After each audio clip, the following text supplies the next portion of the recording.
7 de setembro. Estava dirigindo em direção ao casamento de uma amiga que iria acontecer numa área florestal, ao redor da cidade em qual morávamos.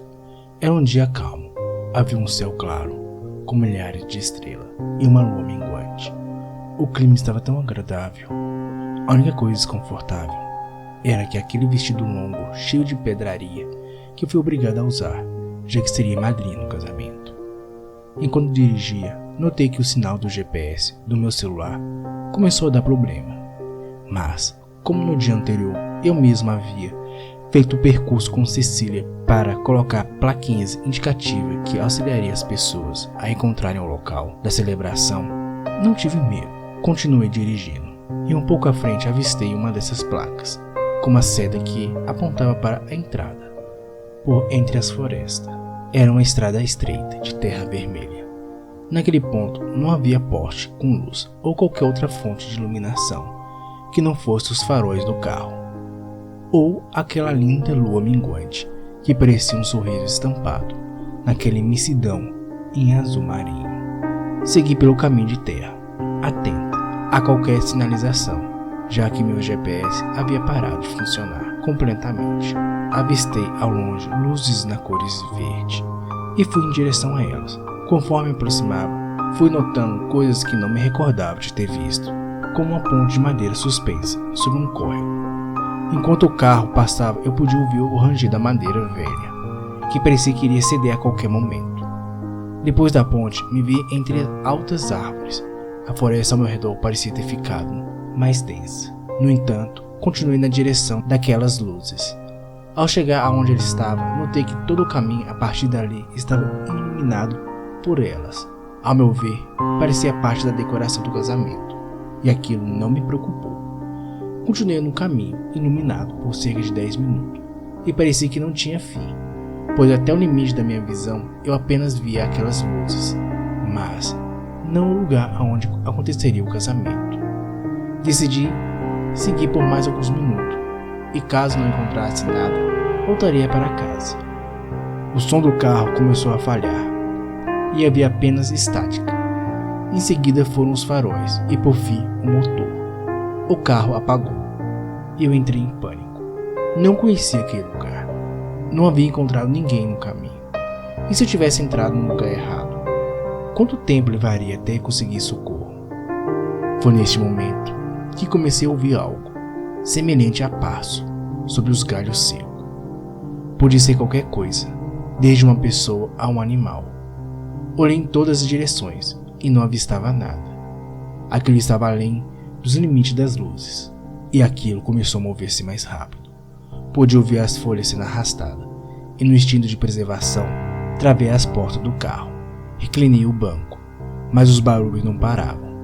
Parecia que algo estava à espreita, mas por algum motivo não se aproximava. Talvez as luzes o mantivessem longe. Ainda assim, era apavorante não saber o que estava ali. Eu ouvi o barulho de fogos e o céu inteiro se iluminou, criando um show de luzes. Aquele barulho fez com que aquela coisa se afastasse. Eu pude ver o vulto dela se afastando pelos troncos. Ao meu ver, parecia um cachorro de tamanho mediano, pelos escuros e longos. Arrumei o banco e tentei religar o carro, que funcionou normalmente para minha surpresa. Continuei dirigindo por aquela estrada iluminada, agora um pouco mais tranquila. Ao longe comecei a ver parte da estrutura da festa. Senti um alívio no peito. Então notei que as luzes verdes acabavam a mais ou menos 200 metros de onde acontecia a cerimônia. Confesso que chegar na última luz hesitei em continuar. Minhas mãos estavam suadas e trêmulas.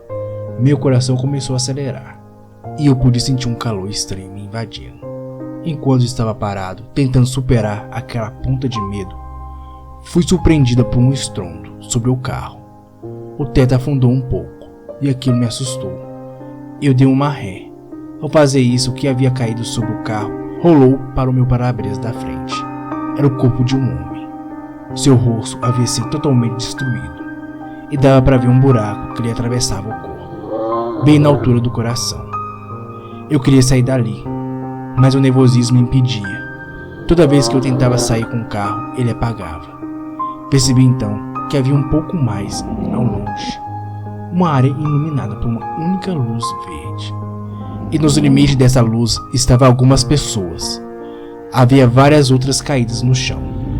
Não precisava chegar mais próximo para ter certeza que aquelas que estavam ao chão estavam mortas. Eu queria recuar, queria ir embora, ser a pessoa egoísta que sobrevive a esse tipo de situação, por ser esperta, mas não podia deixá-los.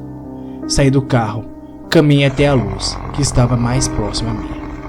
Percebi que ela não era alimentada por nenhum sistema de energia, e sim por um fogo. A substância que estava em combustão era o que deixava aquilo um tom verde. Peguei o recipiente. Oh céus! Eu senti uma baforada de um ser que não podia ser enxergado. Aquilo cheirava enxofre. Eu não a via, mas podia sentir aquela presença junto a mim. A cada passo que dava, sentia essa intenção de ódio, por não ser capaz de me atingir diretamente. Se eu pudesse apostar, diria que aos olhos dele, ele me encarava fixamente como um predador que era. Comecei a caminhar na direção daquelas pessoas, levando nas mãos aqueles recipientes e ouvindo por todos os lados os sons dos passos daquelas criaturas.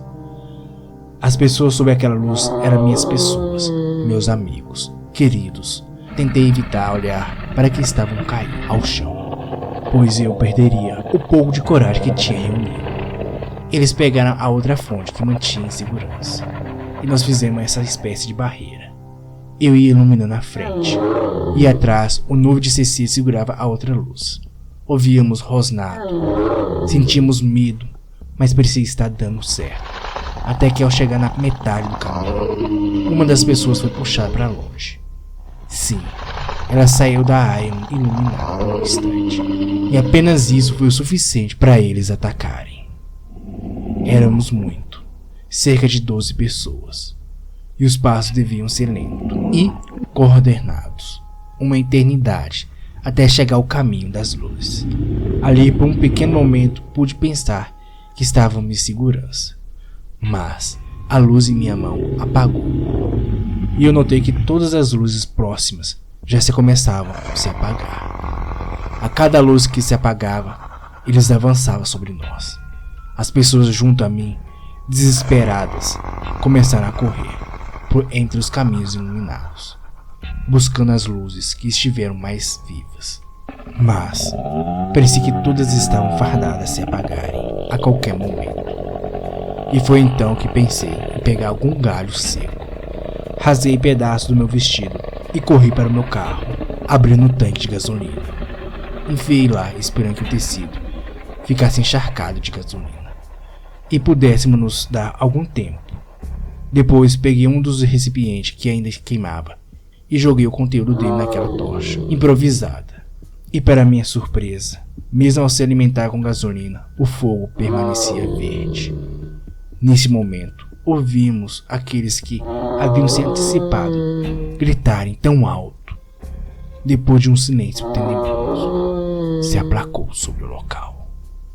As luzes, vezes havia se apagado, todas ao mesmo tempo. Havia apenas aquela tocha em minha mão. Nós 4 ficamos de costas, um para o outro. Tudo que fazíamos era cauteloso, mas não teríamos muito tempo, pois a chama já estava começando a diminuir. Tudo além daquele ponto estava escuro, e além do que podíamos ver, tinham predadores avulsos, prontos para extinguir nossas vidas. Nós precisávamos de mais daquele líquido, das lanternas apagadas, ainda que algumas gotas. Por isso, Carlos segurou a tocha bem alto sobre nós, enquanto eu pegava cada recipiente. Conseguimos pegar apenas 2, pois se fôssemos além estaríamos longe do carro. Isso não faria parte dos meus planos. Voltamos para o perto do carro. Ao analisar o recipiente, notei que havia fluido, o que era estranho, pois não explicava o motivo de todos terem se apagado, praticamente no mesmo momento. Acendi as 3 usando o fogo da chama. Em seguida, peguei uma tira do vestido de Cecília e percebemos que o fogo verde, desde que alimentado por qualquer fonte, permanecia verde. Então tive a ideia mais louca da minha vida. Usamos um pedaço de galho e tecido, embebeci o carro no lado externo com gasolina. Em seguida o carro ateou fogo no carro. Sim, o carro inteiro virou uma fonte daquele fogo verde. E tínhamos pouco tempo até que ele se apagasse e seríamos devorados. Todos prontos, corremos para dentro do carro. Eu dirigi como nunca havia feito na vida.